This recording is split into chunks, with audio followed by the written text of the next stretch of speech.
In this video, we're going to be looking at differential association theory.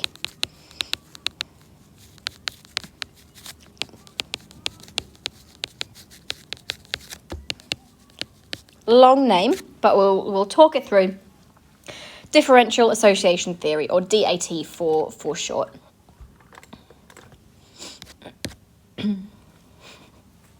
So this was a theory that was proposed by Sutherland in sort of the mid-1920s.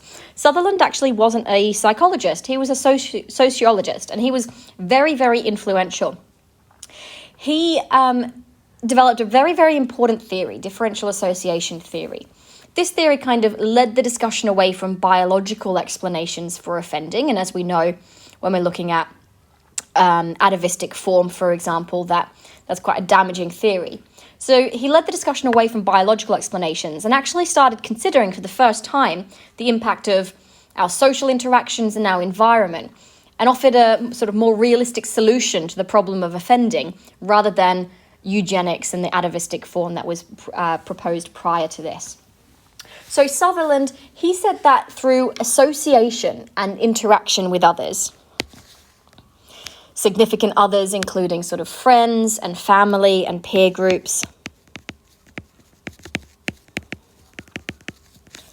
individuals learn the values, the attitudes, the techniques, and the motives for criminal behavior. So it's this interaction and the communication with intimate social groups which provides the catalyst for offending. So this is a learning explanation, the idea that we learn crime. This is not through imitation, not like in social learning theory. The learning is more indirect, and this learning most often occurs in childhood. And this can explain how particular crimes may breed, inverted commas, amongst specific social groups.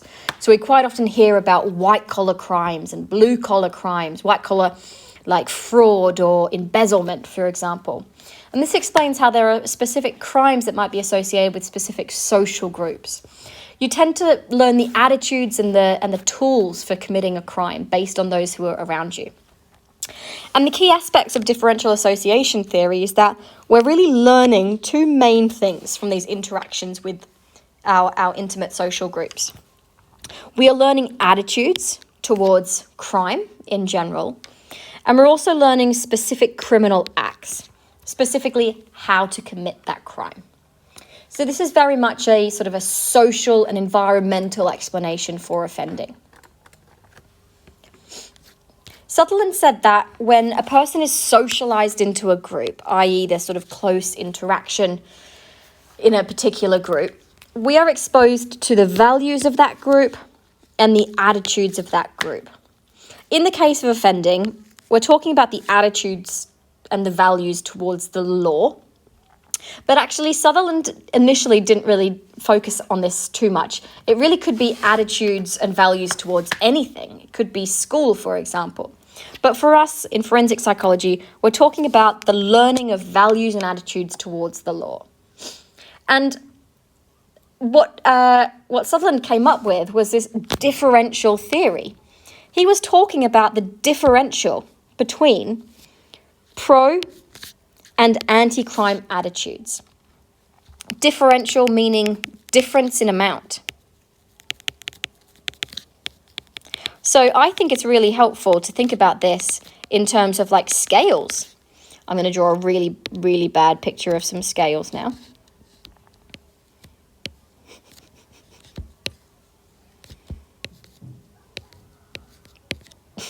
Okay, so if these are our pro-crime attitudes, let's say that we've come from a family who are not criminals, they are very much for the law, they it's morally wrong to steal, etc., etc. Sorry, that should be anti-crime there. So these are our anti-crime attitudes. Offending is wrong. And these are our pro-crime attitudes. So this might be something that we've learnt from our peer group, for example, like stealing is cool, everybody does it, no one ever gets caught. You just need to do what you can to survive out there on the streets. Sutherland said that if our pro-crime attitudes outweigh our anti-crime attitudes, then offending will be inevitable. So what we're looking for here is the difference in amount between our pro and our anti-crime attitudes. This is the differential association theory. We're talking about the differential here, the difference in amount between our pro-crime attitudes and our anti-crime attitudes. And what Sutherland said is that it should be mathematically possible to predict how likely it is that an individual will commit a crime. If we know the frequency, i.e. how often, if we know the intensity, i.e. how strongly held, and if we know the duration, how long we're exposed to these attitudes, then we'll be able to predict the likelihood of somebody offending. It's just a simple matter of maths. Pro-crime attitudes versus anti-crime attitudes, and whichever one is in greater abundance, that will dictate whether somebody commits crime or doesn't.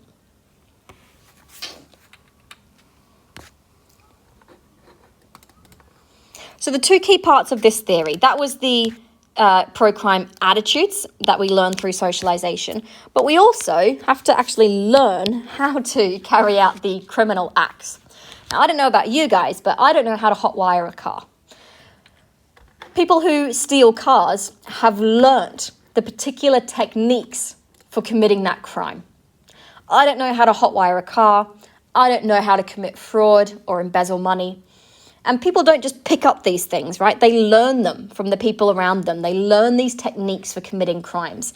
And that could be white-collar or blue-collar crimes. It doesn't matter, but through socialization and interaction with peers, friends, family, we learn the techniques.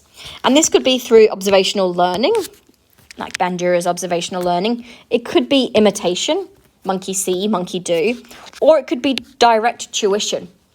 You know, for example, people in prison might sit down and be taught how to smuggle drugs, or they might be taught how to, how to gun run or something. And this explains why sometimes prisons are referred to as universities of crime. It's putting a series of criminals that have various different skills that might relate to different crimes all together so that they can teach one another. And they can build their repertoire of criminality. They can teach each other the specific techniques for committing specific crimes. And this occurs through that socialization process in prison. So we're going to be looking at a couple of, I'm going to set these for you for homework to do. Let's have a look at evaluation. So let's move on to look at AO3. Our first point here is that, it kind of makes sense, right? So going back to the idea that prisons are universities of crime, this theory has face validity. And differential association theory goes a really, really long way to explaining why many, many convicts that are released from prison actually go on to commit other crimes. So, for example, they might go in to prison for drink driving, and they might come out, and now they are in the drug trade. They learn from other criminals. They learn specific techniques, but also they're exposed to the attitudes, the pro-crime attitudes, where now there's an even greater differential between their pro-crime and their anti-crime attitudes. And this could, have a real effect then on recidivism. If people are exposed to greater criminal attitudes and also now learning specific techniques for committing crime, then we start seeing this revolving door of people going in and out of prison, not necessarily for the same crime, but for different crimes.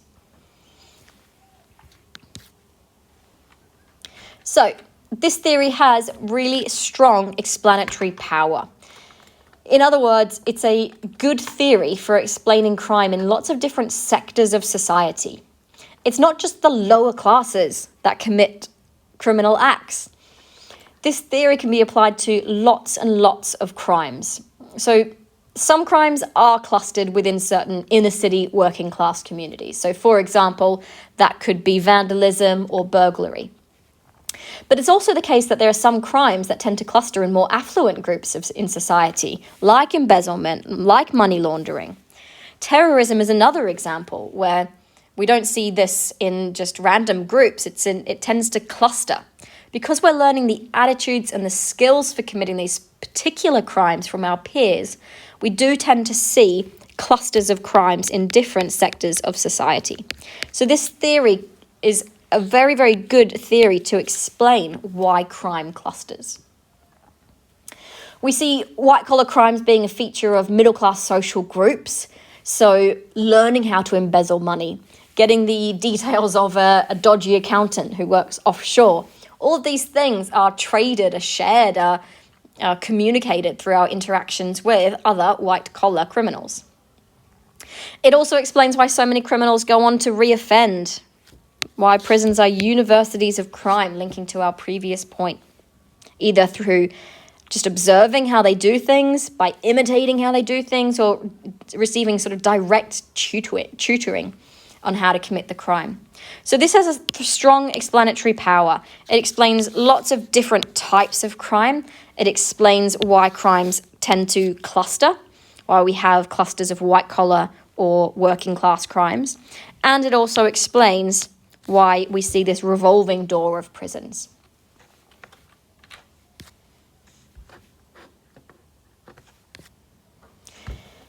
However, there is a bit of a criticism here of Sutherland. So Sutherland basically promised to provide a mathematical framework to predict offending behaviour. He said that all we need to do is measure the frequency, the intensity, and the duration of exposure to deviant attitudes for us to be able to predict crime. Remember, if the pro-crime attitudes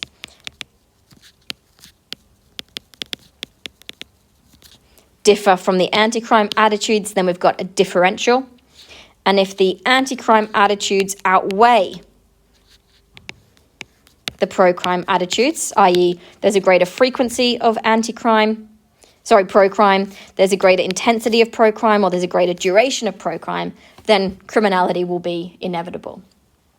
So he promised this mathematical formula that it was possible to predict offending. But this leaves us, I think, with more questions than answers. It is incredibly difficult to operationalize any of these ideas. How on earth do you calculate pro-crime attitudes? How do you quantify any of these aspects? It doesn't explain when the urge to offend is actually going to be realized. When, at what point, will the number of pro-crime attitudes outweigh the number of anti-crime attitudes? How do you know the precise moment that this differential exists? It's not possible to predict that moment. And how great does the differential need to be before that criminality is realized? This theory doesn't adequately explain individual differences. It doesn't really explain why people may choose not to offend due to other factors.